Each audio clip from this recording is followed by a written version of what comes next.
Hey everybody, welcome back to Mary Bird's Backyard Garden. As always, I'm Jeff.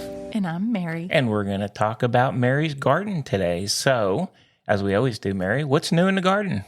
The garden looks in very fine form right now, Jeff. Looks beautiful. It is. It's looking good. It's full. Very full. Growing very well. Yes. We have a lush, full garden this year. We do. We do. It's looking really good. Everything's starting to grow. Finally. Nothing, no little twigs out there anymore. We're doing good. We had a tropical storm that came up along the Texas coast, and it did some damage to some people down south, which is very sad. But for us, we got some much needed rain, and I think it's just brought everything along. Yeah, you can really beautiful. Tell the difference. After the rain, everything kind of took off, even though it is blistering hot out. It is. But the rain helped. My lawn is looking good. Oh, it looks beautiful. Getting nice and lush. There's still a few spots I think that need to fill in, but for the most part, it's looking really good. The garden is doing great. So everything's good and good out there. I do like, you told me the other day after you mowed the grass that you had raised the height of the mower. Yeah. And it made a big difference in the grass. It did. Yeah. And I know, and when it's hot out like that, you don't want to kind of give it a burr, as I call it, because it just you want to leave the grass a little bit higher than maybe. It does help to shade the root. It does. It does, and you don't want to just keep giving it a haircut down there too low, and it just kind of gets burned at that point, especially here in Texas with the heat. So, yeah, it looks good, and I think once a week, I think it'll still be good to mow and still stay on that schedule, and I think it's going to look good. I do too. So far, so good, and I think I've noticed too that some of the spots in the back are starting to fill in. We had a couple of spots that weren't totally green and lush, and they're starting to. I think they're starting to go in even with the dogs and all the traffic. It gets used every day. It does. Hard and walked on. I'm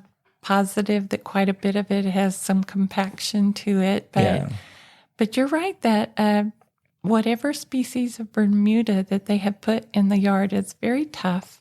And I'm quite thankful for that grass. It presents some problems in some areas, but you can't beat it for covering a good. No, and we enjoy the lawn. We're not, it's nice to have it. We do like looking, obviously. We love to look out there. And the front is not, traveled on as much, so it generally looks a little bit better. But, we use the lawn. We're out there a lot. The puppies are out there a lot. Grandkids are out there. So we definitely use it. But it still looks good. I like it. So I'm happy with it. Very nice. Now, I did notice our Julia Child rose bush.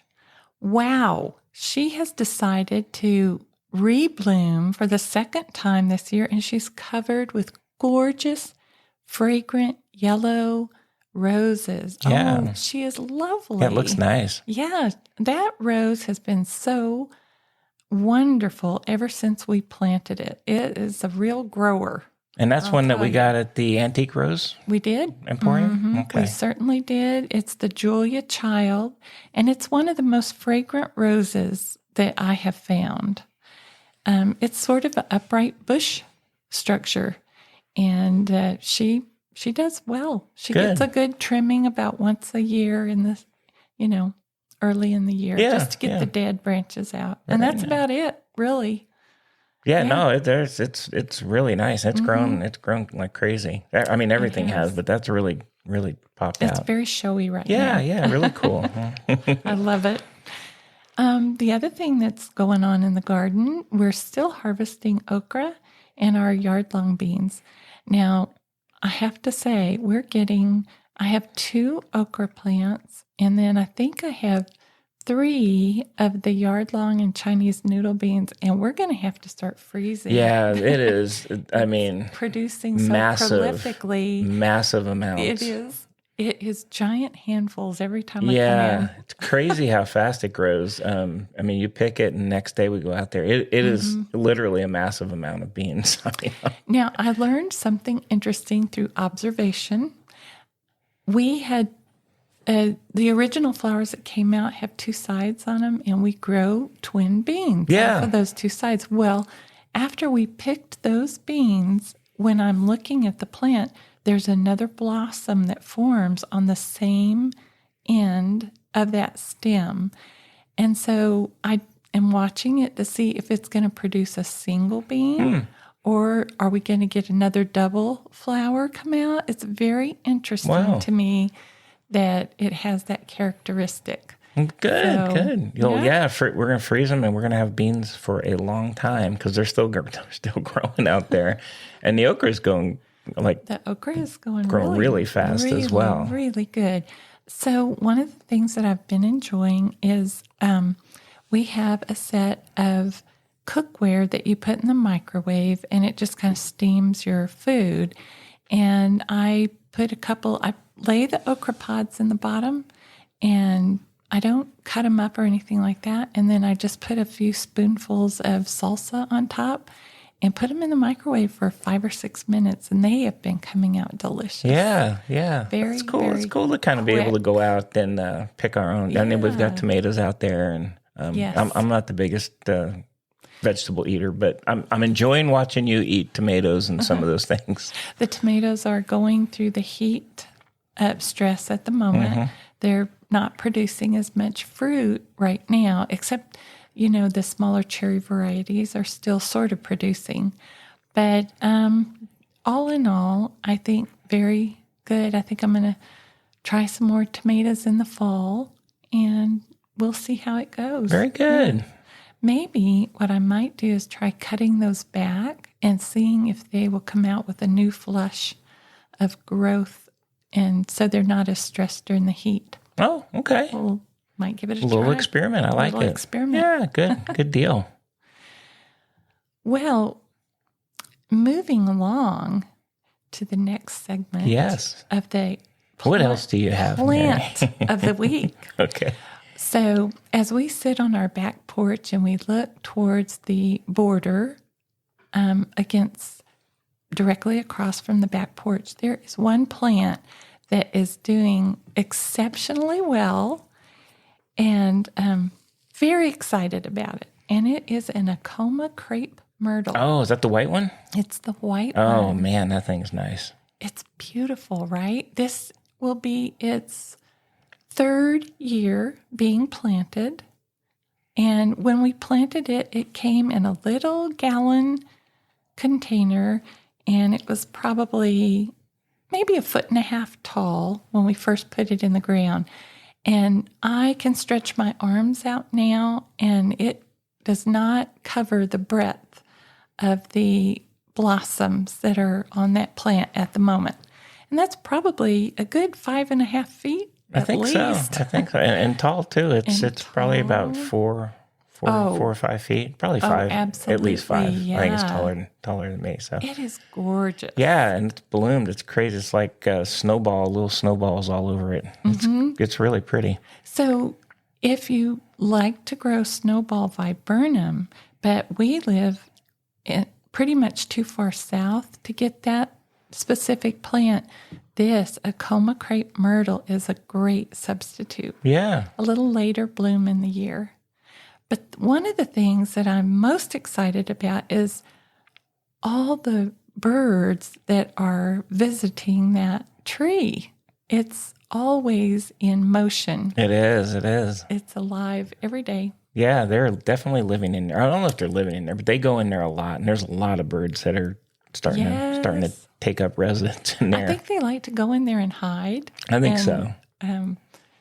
As they pass through the yard. Yeah, there's a lot, but they, we can just sit on there and kind of watch them all going in and out. It's very entertaining. It is entertaining, and it's not just that. I mean, they're going into some of the others too, but that one's pretty full at the moment. Yeah, and I think it gives them some good cover and a way to go in. So yeah, really cool. It's kind of fun to like. It's exploded here in the last week though. Yeah. So crepe myrtles are a very interesting plant. And they have been called the lilac bush of the South because we really can't grow lilacs. It's pretty hot here for them. And so this is one plant that comes in and serves that function for us. I haven't really noticed a fragrance I can't say that they're I fragrant. haven't seen a fragrance on that one, or haven't seen it, haven't smelled it either. Seen it, but the pollinators are loving the crepe myrtle blossoms, and the hummingbirds do go in there. I'm not sure if they are using the crepe myrtle as a food source or maybe just a hideaway as they travel through, but they do go in there. But the bees and the butterflies, they love it. Yeah, absolutely. And we have, it seems to be, we must be in like prime crepe myrtle territory here because everybody has crepe myrtles here. Everybody has crepe myrtle. And we have 3 different type, right? We have a Natchez, we have a Tuscarosa, and we have a Diamond series that is got really dark leaves and a red blossom. Yeah, is it the red one over? Yes. Yeah, that one's really, really pretty. It's gorgeous. Yeah, it's really cool. Has a different growing shape than the Acoma. It grows more upright, and the Acoma grows more in a vase type shape. So it spreads out, the canopy of the plant spreads out more than the root structure.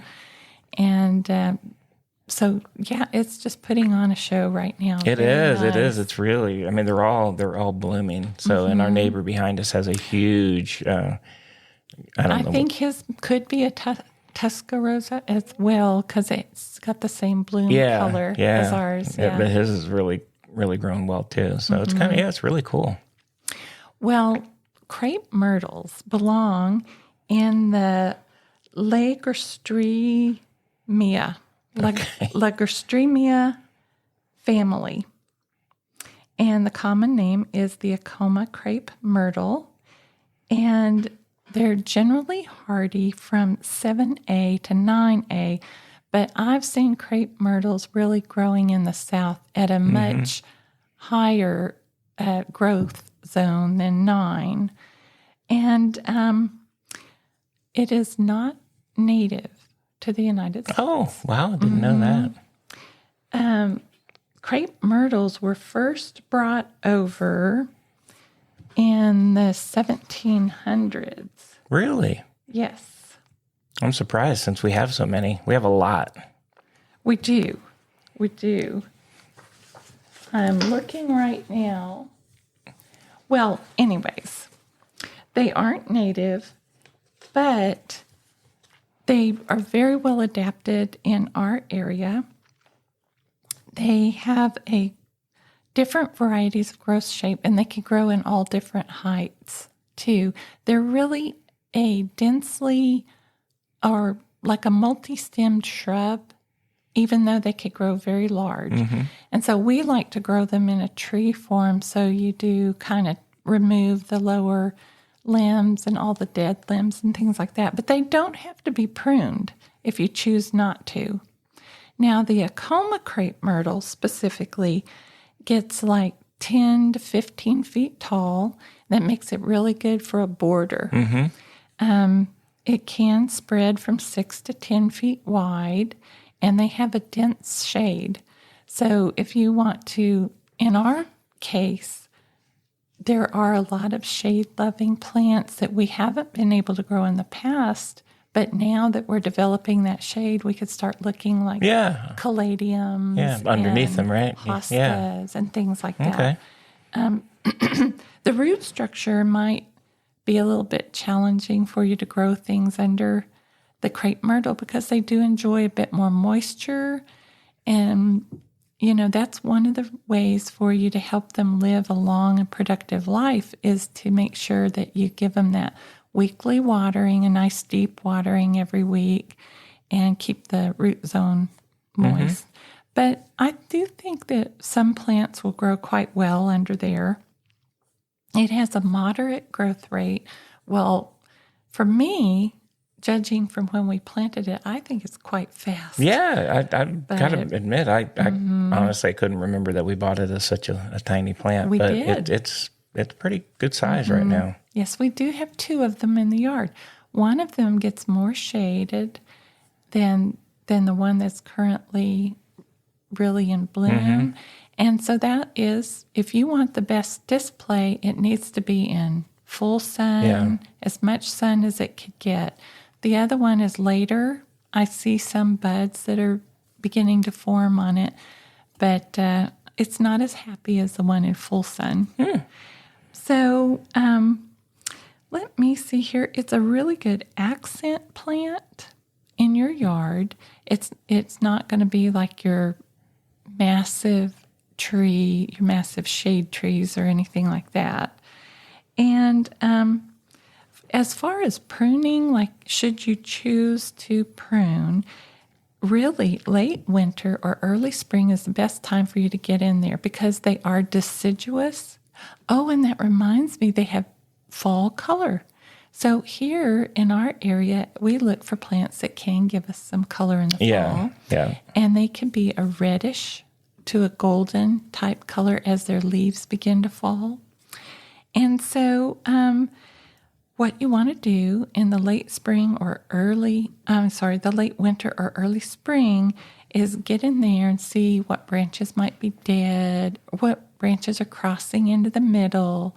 And I generally like to keep 3 main trunks growing, maybe 5 main trunks, and you could kind of shape them. If they're growing in a path or something, you can kind of trim them back. And the other time you could choose to trim or not trim is after they have a flush of blossoms. You could go in and take off the berries and you will get another flush. Oh, okay. And so we talked about watering, being consistent with your watering. And some of the other ways to help it be a very long-lived is to give it proper fertilization. So Tyler, Texas has a online information about how they grow their crepe myrtles. They're very famous for them. And they actually recommend giving it lawn food during the growing season about once a month. And that would be a food that has a higher nitrogen listing. I've never done that. I've always just given it the MicroLife balanced feed probably every 2 months. And last year I used alfalfa pellets, so it worked out really well. Yeah, whatever you did worked good. Seems to be happy this year. And keep the roots shaded by mulching them. That's a really good tip. And so the life of the crepe myrtle, reportedly, in a general sense, they say 25 years. Wow. But I think that could be for crepe myrtles that have had crepe murder done to the them. old famous crepe murder. The crepe murder. You do not want to do that. And that is where people go in and whack the tops off of them every year. And so you're going to weaken the structure and you'll get cracking and you'll get things that fall over during storms and everything like that. You don't want to do that. Yeah, and we actually surprisingly see a lot of it here in Texas. We've seen a lot of it. We do. Yeah. It seems like it has been very popular in the past. For whatever reason. I don't quite understand it either. I mean, if it's growing, I don't know. I don't understand it. But people do it. A lot of people do it. That's actually one of the controversies surrounding the Crepe Myrtle controversy. Crepe murder or not. But I was interested to find out that there is a crepe myrtle that's known to be the oldest living species. It's found in Roncada, Italy at 132 years old. Wow, there you go. So I do believe that they can be nicely long-lived. Yeah. They're not affected by a lot of pests or anything like that. You just want to get out there and inspect them. Mm-hmm. If you find aphids, spray them down with a stream of water. If you happen to find a black substance called sooty mold, then you know to look for aphids and wash it down. And you might want to go in there and trim out the small twiggy branches to give it more airflow, and that will help with that problem. Nice. But otherwise, I think they're very hardy. You can propagate it by cuttings, And the birds actually can spread the seeds. So, sometimes I do have to pull them out if they've started growing where I don't want them to grow. Yeah. But you could put those in a container and grow a new specimen. Nice. But I was on the Smithsonian site and I found that Gary Graves had done a backyard study on the Crape Myrtle. And what he was interested in is how our native bird species are making use of the seeds of the Crape Myrtle. And he noticed that during the winter, the late winter, where maybe there's not heaps of other food sources, he began to notice like goldfinches and house finches, cardinals. Our favorite. We love our cardinals. Different varieties of sparrows and a bird that I'm not familiar with called a dark-eyed junco. Okay. I think they're black and they might have a little red on interesting. Maybe. Anyways, from December through February, the birds would just devour the seeds off of his Crape Myrtles. And even if he put out bird feeders that contained sunflower seeds or other accessible seeds, the birds love to go for this. Now, if the seeds fell on the ground, he said the goldfinches would not pick them up off the ground, but the other birds would hunt for them along the ground. And the reason that is important is we do want to support our populations of birds. Right. And so they are a useful and welcome food source for the birds during the winter. Nice. Which I thought was very interesting. So that led me down another inquiry. I wanted to know if the Crape Myrtles could pose a hazard to the wildlife or to our pets. And so I looked and I found an article on Plant Addicts, and they are safe and not poisonous. Now, I want to say you don't want to go out and eat them, and you don't want your pets. Our dogs don't care one way or the other. They're not going to go out there and chomp on them or anything like that. But if your pet happens to find a small seed, or if the flower drops off, or if a leaf falls while you're trimming it, it's not going to hurt them. Good. So, I like that. And I think that this plant is one of my very favorites of the week. It is the wonderful Crape Myrtle. Like I said, it is a very popular plant here in Central Texas, at least. Because though it is not in its native areas, it doesn't really grow on our soil. It is very tolerant of alkaline soil and clay soil. So that's why. Okay. Yeah, they grow well. They grow really well. There's one in front of our house too, right in front of the Natchez. Now the Natchez variety can get 30 feet tall, and it can have a spread of 20 to 25 feet. So we're going to have to keep an eye on that one. We'll keep an eye on it, but I like it because it's in front of one of the windows there, so it does provide some nice shade in the morning. So it does, and a habitat. You can watch the birds fly in. Yeah. It's really cool. And sort of deer resistant, they said. Now, if the seeds are that attractive to birds, I don't know if the deer would be attracted to that. But it did say it was deer resistant. Well, we have our resident roadrunner. Is it roadrunner resistant? I bet that roadrunner would love the lizards that come to visit it. I think so too. Yeah, we have a resident roadrunner who either runs down the street, which is very funny to see. It is so funny.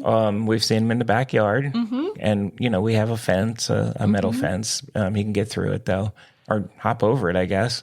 But he's pretty cool. They're bigger than I thought. Large. Yeah, they're pretty big, but they're definitely a cool one to watch. My favorite thing is he will run down the paved road in front of our house, and he gets to the little corner that we have, and he actually looks both ways before he takes off running. He's very That's probably cute. why he survived. But yeah, okay, very cool. If you haven't seen a Roadrunner in person, they're pretty awesome. They're really awesome. Yeah. I love it. Well, cool. That was awesome on the Crape Myrtle. That was some good info. We, like I said, we have a lot of them. We have some different varieties here, and the white one is just like the Acoma's going crazy. The Acoma is going crazy. Yeah. I did want to tell you that there is another controversy. Uh-oh. Not Crape Myrtle. Well, the Myrtle. controversy is Crape Myrtle. I messed that one Crape up. Myrtle. All right, tell me. The controversy is in the spelling of the plant's name. Oh, okay. So, do you spell it C-R-E-P-E, like a crepe Yeah. you would make in culinary times, or C-R-A-P-E? Yeah. So, according to the LSU Ag Center article that I'm reading, they are choosing to go with the C-R-A-P-E spelling as traditionally has been used in Louisiana. Oh, well, I'm curious. So, like when we go to the garden centers, I guess I never noticed. Do they spell it with an A? Do you know? It is Or different? It can be variable. Oh, okay. It can. It depends on who the nursery that it comes Interesting. from. Yeah. But you do want to look for the scientific name just to make sure what you're getting. Okay. Yeah. Good stuff. I like it. You have anything else on the Crape Myrtle Let me see here. instead of Crape Myrtle?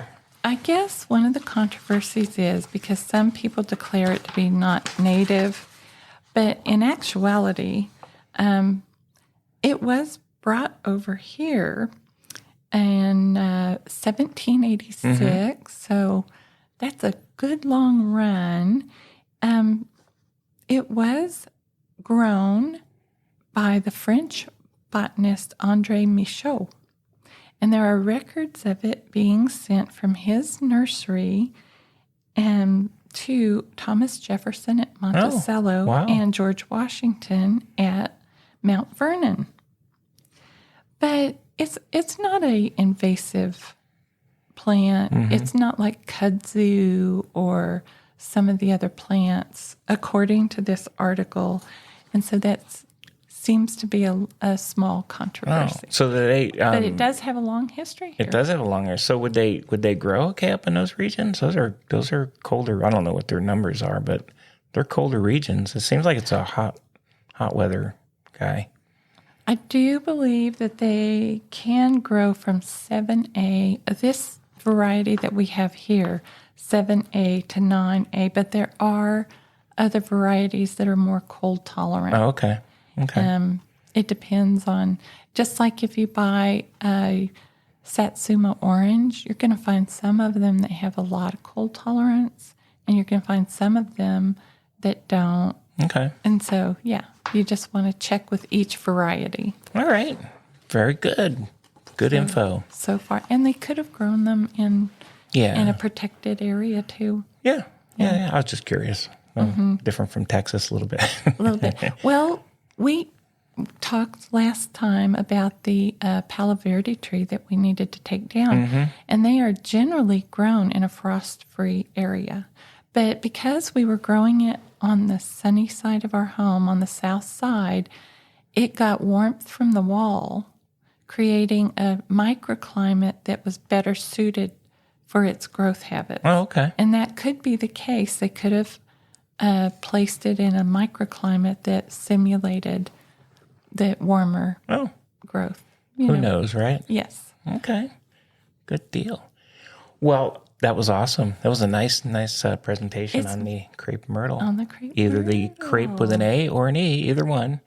We'll go with it. So let's talk about, just for a minute, what we're going to talk about next week. So we have July 4th coming up.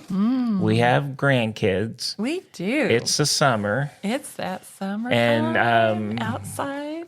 So we talked about the lawn and in the backyard. We usually in the past we've done the water, rented the water jumpy thing. Yes, the water slide. We've done water slides. We've had the kids over with a little bit of fireworks in the backyard. So the backyard gets used in the summer. Lawn games. We do a lot of stuff. So, one of the things that I know, like when we had the big bouncy water slidey thing, it's only sitting there for a day, but it's just like constant water running through that thing. But once they come and pick it up, the grass has definitely took a temporary beating, but it jumps back. Comes back within a day or two, and it's fine. I think all the other stuff we've done too, we've done the water slides and the slip and slide. Remember the old slip and slide. 1 year we had the slip and slide. Yeah, and they're all the same. So, we do it. The grass takes a bruise, I guess, and then comes back, and it's not really a thing. And any time that we, one thing I've noticed, we have some planters that we move around temporarily, but we do. Anytime that we do that, the grass underneath obviously isn't getting what it needs. It's not getting sunshine. And it looks dead, but as soon as we move it and give it a few days, it's come back. So, I'm anticipating that over the summer I know we have some birthday parties for kids coming up, and they like to run out there and do stuff. Now, one thing is interesting in the past, and they're older. Our grandkids are a little older now, so they may be the same. But they used to go out to just pick all your flowers. Oh, they loved it. They bring bouquets. They made their own bouquets, and they picked. That was so fun. They picked a lot of stuff. So sometimes it was, you're not obviously never going to say anything to them because it's good for them to be out there. But sometimes they went a little crazy on the picking, and they left, and we looked out there, and everything's gone. I remember one year the grandkids all got together, and this was like maybe 5 of them were of the age where they could go out there. And remember, they made perfume. I do. They picked all the flowers, and they mashed them really good, and they put them in water, and they made perfume out of them. They did. That was hilarious. It was funny. They literally picked almost every flower out there. But the one thing, I was looking at it. When we were younger, we were outside literally all the time, and kids just aren't anymore. And so it's good. It's good that we have a garden. They can go out there. It's good for them to get out there and just experience the garden. And we've had a couple that sometimes they'll come over and help you do some stuff, help plant some things, help pick things. out of the garden. I mean, it's kind of a sense of accomplishment. They've thrown some seeds down, and then next time they come over, they can see them sprouting. So I think the garden overall is really just, I think my point is, even with, younger grandkids, we're definitely not like picky gardeners. We're not, stay out of the garden, stay off the ground. We don't do that stuff. No. I mean, we want to enjoy what we have, and we want the kids and the grandkids to enjoy it as well. So I think that was kind of where I was going with that, is that, we have a nice lawn, we have a beautiful garden, but when they come over, if we like them to enjoy it. So we do. We get out on the lawn, we get out in the garden, we let them get out there and pick stuff. Unless it's something that's going to be harmful to them, obviously. But we don't have anything out there. I think the only thing that we have is maybe the thorns on the roses. Just tell them to be careful of. But I think it's cool that they like to come over. I think they like going out there and seeing the bugs, the lizards, frogs, and all the stuff that's out there. Yes, they love it. Yeah. They 1 year we had grown fennel, and around about this time, I began to notice these big striped caterpillars all over the fennel, and the kids had the best time watching those. And of course, they are the caterpillar of the swallowtail butterfly.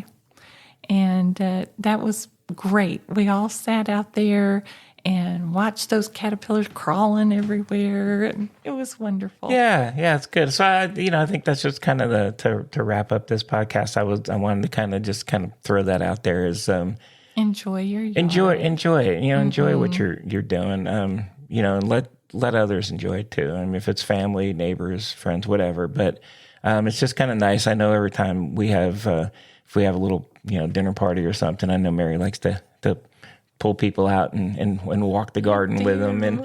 But it's fun. I mean, that's what it should be. It should be a thing that you get out there and enjoy, and not just something you're so meticulous about that you only just kind of sit up and look at it and have others do it. So if you get a chance, you have grandkids, kids, neighbors, friends, walk them around your garden. Tell them, give them a little lesson on what you've done, and show them what you've been doing, and maybe you can get them involved and interested in it as well. I love that. Yeah. Yes. Very good. Yeah. Very good point. Well, thank you. Well, listen, if we appreciate you guys staying with us on the podcast. We hope you continue with us on our journey. We'll have some more stuff for you next week. Mary, anything? I think I am very happy to get back out and get gardening. There you go. It's good for you. Good for your health. And very good for it is. you. It is good for your health and good for your well-being and stress levels and things. So get out there and garden, and join us next week on the podcast. We appreciate you guys being here with us. We'll see you next time. Bye-bye.